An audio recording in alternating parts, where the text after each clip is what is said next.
So hello friends, और should I call you दिमागी Naxals. अभी एक महीने पहले हम सबको फ्रेंड्स बोल रहे थे और आज हम दिमागी नक्सल्स हैं। मैं आज दिमागी नक्सलियों के बारे में बात करना चाहता हूँ। ये दिमागी नक्सली जंगलों में पेड़ों में नहीं रहते, ये सिर्फ और सिर्फ अपना दिमाग चलाते। लो ये तिरंगा बनवाओ, बनवा लो। पसीने आ रहे बह जा रहे। पसीने तो हमारे भी आ रहे, बह तो हमारे भी गए। गांधी को और सोनिया गांधी को माफी मांगनी चाहिए। अब माफी मांगेगी कांग्रेस। सावरकर समझा है क्या मैडम? एक वो सीजीआई साहब थे जिन्होंने कॉकरोच शब्द का इस्तेमाल किया था, एक पार्टी बनी और हालात ऐसे पैदा हो गए कि भैया एक मंत्री का इस्तीफा हो गया। अब लाल किले की प्राचीर पर खड़े होकर आप चाहते तो अपने 12 साल का एक स्वर्णिम इतिहास बता सकते थे as per the BJP, as per the Modi sahab, लेकिन नहीं, ऐसा नहीं हुआ। उन्होंने दिमागी नक्सल शब्द का इस्तेमाल कर दिया। अब देखिए एक और मुसीबत खड़ी हो गई है। इस बार दिमागी नक्सल नाम से एक नई पार्टी बन गई है। जी हाँ भाई, जैसे आप समझ नहीं पा रहे, मैं बार बार कह रहा हूं कि जो ये लोग हैं, ये जो नई पीढ़ी है, इसको समझना, इसे टैकल करना बहुत मुश्किल है। आप ऐसे टैकल नहीं कर पाएंगे कि आप के खिलाफ उठ रही आवाजों पर प्रधानमंत्री पद पर बैठे हुए एक बड़ी शख्सियत भी बिल्कुल ट्रोलर की तरह बात करने लगे हैं। देखिए क्या क्या हो रहा है, जरा वो आपको दिखाऊंगा आपको कि कैसे 15 अगस्त के मौके पर तमाम तस्वीरें निकलकर सामने आई, लेकिन इन्होंने कहा वंदे मातरम का अपमान, तिरंगे का अपमान, कभी इसका अपमान, कभी उसका अपमान, लगातार कांग्रेस पर आरोप लगाए जाते रहे। लेकिन इन्होंने क्या अपने नेताओं को देखा? मैं यही कह रहा था ना, इन बच्चों को समझिए। इन बच्चों ने अगर आपसे अभद्र टिप्पणी की, उन्होंने माफी तक मांगी, लेकिन वे बदतमीजी करने वालों पर भी आपने कोई कार्रवाई नहीं की। उन बच्चियों को गाली दे रहे थे, इसीलिए ये मामला और बड़ा हुआ। ऐसे इस बार किया जा रहा है कि मेरे वाले हैं ये, चाहे वो तिरंगे के अपमान की बात हो, वंदे मातरम के अपमान की बात हो, कोई फर्क नहीं पड़ता। ये हर जगह यही करते हैं और हर बार इन्हें कुछ ऐसे ही हालातों को सामना करना पड़ता है। आगे भी आपको और भी बहुत सारी खबरें हैं दिखाएंगे। चैनल कम, चाटुकारिता करने वाले ज्यादा नजर आते हैं। क्या क्या हो रहा है सुनिएगा। नमस्कार, मैं हूं प्रज्वल गौतम और आप देख रहे हैं the live TV. The live TV, सच सबसे आगे। ये देखिए पहली खबर, दिमागी नक्सल जनता पार्टी आ गई है भैया आप लोगों के बीच। दिमागी नक्सल जनता पार्टी।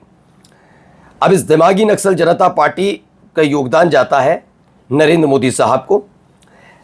लीजिए साहब, आपके मुंह से निकला हुआ एक शब्द फिर से नई पार्टी खड़ा कर दिया। कल प्रधानमंत्री नरेंद्र मोदी ने लाल किले की प्राचीर से स्वतंत्रता दिवस के मौके पर देश को संबोधित करते हुए एक शब्द कहा था, दिमागी नक्सल। कल से इसी एक शब्द को लेकर खूब बयानबाजी चल रही थी। अब जब किसी ने मौके का फायदा उठाया और इंस्टाग्राम पर एक नई पार्टी बना दी, दिमागी नक्सल जनता पार्टी बना दी। देखते ही देखते इसको कई बड़े लोग, जिनमें ध्रुव राठी, कुणाल कामरा और श्याम मीरा सिंह जैसे बड़े यूट्यूबर्स फॉलो करने भी लग गए। अब आप खुद सोचिए, आप कहाँ सोचते हैं कि इन सब चीज़ों से हम बाहर आ गए, कुछ नया करेंगे, टैकल करेंगे। आप टैकल करने के बजाय पैर पर कुल्हाड़ी मारने वाला काम हो रहा है यहाँ पर। लीजिए इसमें क्या क्या है, पहले देखिए। Propaganda, hate, anti national, bias, fake news, division, victim card, urban Naxal, इनका क्लोज है। इन्होंने कहा fact, logic, patriotism, unity, freedom of thought, constitution first. ये इनके दिमागी नक्सल का अपना इन्होंने पूरा दे भी दिया कि भाई हमारा एजेंडा ये है, इधर वाला नहीं, इधर वाला। अब मैं कहता हूँ बहुत आसान था, आप आसानी से इस पूरे मामले को टैकल कर सकते हैं, लेकिन नहीं कर पाए। लीजिए, मोदी जी दिमागी नक्सल जनता पार्टी बन गई। जस्टिस सूर्यकांत ने कॉकरोच जनता पार्टी बनवा दी थी और उसने आपकी क्या दुर्गति कर दी आप जानते ही हो। इसलिए सावधान हो जाओ, जनता जाग गई है। बिल्कुल सही बात है। ये देखिए यहाँ पर क्या कह रहे हैं भैया। सो हेलो फ्रेंड्स, और शुड आई कॉल यू दिमागी नक्सल्स। अभी एक महीने पहले हम सबको फ्रेंड्स बोल रहे थे और आज हम दिमागी नक्सल्स हैं। एनीवे, मुझे लगता है कि इंडिपेंडेंस डे वाले दिन, जिस दिन देश में यूनिटी, टुगेदरनेस, इन सब चीज़ों की बात होनी चाहिए, उस दिन हमारे देश का प्रधानमंत्री जो है वो इस देश के लिए एक नया दुश्मन पैदा कर देता है, which is basically the youth of this country, who ideally is the backbone of this country, but no, they are the दिमागी नक्सल्स। वो इस देश के लिए एक प्रॉब्लम है और उनको आइसोलेट करना चाहिए एज पर द गवर्नमेंट।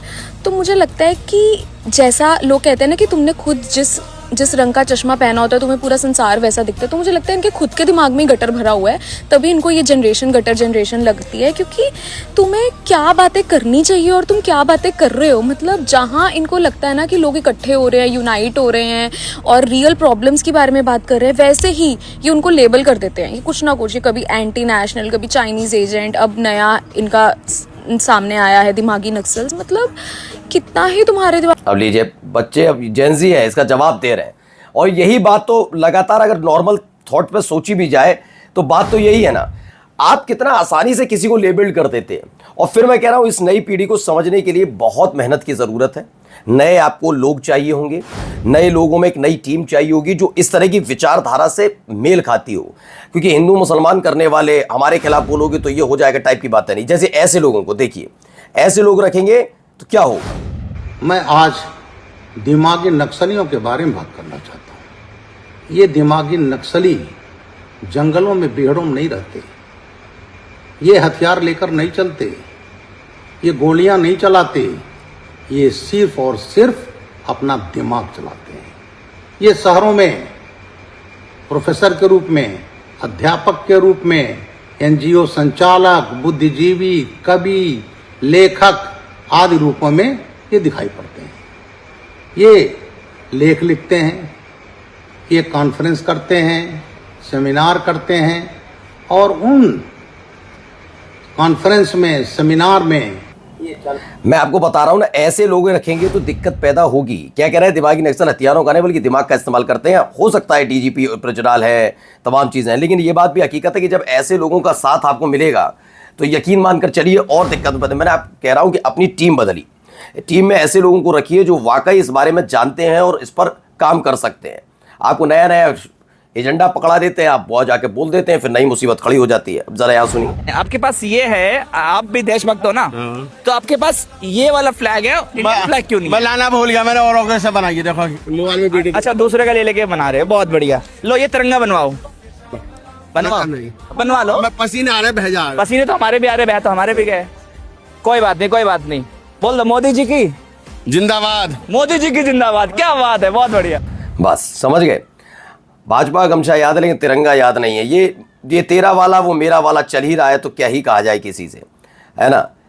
अब आइए इसमें, नहीं माफ़ी चाहेंगे, इस वीडियो को नहीं दिखा पाएंगे क्योंकि ये नहीं कहा है। यूनियन मिनिस्टर अमित शाह ने संडे को 16 अगस्त 2026 को कांग्रेस पार्टी पर आरोप लगाया, किस बात का, नेशनल सॉन्ग वंदे मातरम का अपमान करने का आरोप लगा दिया है। क्या कह रहा है, अपमान किया गया है, ये अमित शाह जी का कहना है। अमित शाह जी, मैं कह रहा हूं कि जितना अब आप कह रहे हैं, संसद में आकर थोड़ा बहुत बोल देते तो इतनी चीज़ों पर बात बनी नहीं पाती, और आपका जो एक इकोसिस्टम है जो पूरी तरह ध्वस्त हुआ, उसको थोड़ी हिम्मत मिलती, हौसला अफजाई होती कि कम से कम हमने इतना चीख चीख कर बताया, संसद आ रहे हैं, अब ये होगा वो होगा। नहीं होता कोई बात, लेकिन आप आज संसद आती तो ऐसी स्थिति नहीं बनती।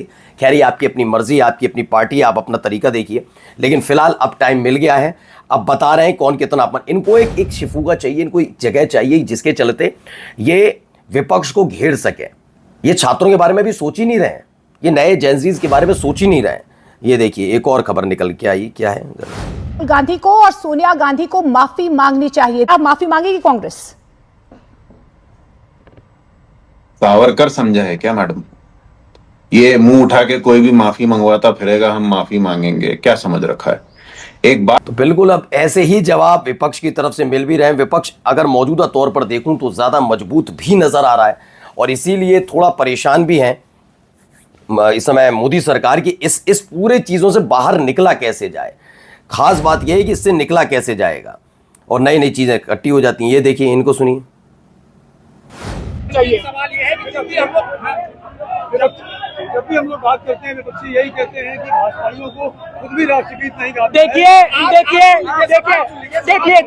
मैं आपको बता दूं, कहीं न कहीं अब आप राष्ट्रगीत गाकर उनको जवाब दीजिए कि भारतीय। देखिए हम लोगों ने राष्ट्रगीत गा दिया है। राष्ट्रगीत के समय यहाँ सारे कार्यकर्ता हमारे उपस्थित थे, और राष्ट्रगीत के समय आपको वीडियो मिल जाएगा। इनके तमाम कार्यकर्ताओं से सुन लेना, हम लोग पूरा बजा देंगे, लेकिन सुन लीजिए। नहीं फिर से, हाँ तो बजते हुए हम लोग गाएंगे राष्ट्रगीत ना। अरे हम लोग गाएंगे, चिंता मत करिए। हम लोग अब आता ही नहीं है राष्ट्रगीत, क्या ही कहा जाए। भाजपा युवा मोर्चा वाराणसी के महानगर अध्यक्ष हैं।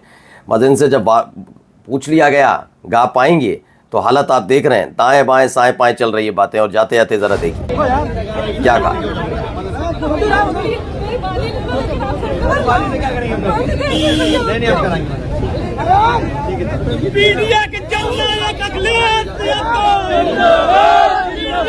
तो बहन कहती है कि आप मेरे कुंडल ले लीजिए लेकिन सरकार आप ही बनाइए। उन्होंने कहा अखिलेश मैं कुंडल लेकर क्या करूंगा, लेकिन आप लोगों का प्यार आशीर्वाद रहा तो सरकार बनेगी और हालात भी कुछ ऐसे ही बनते नजर आ रहे हैं। नमस्कार। द लाइव टीवी, सच सबसे आगे।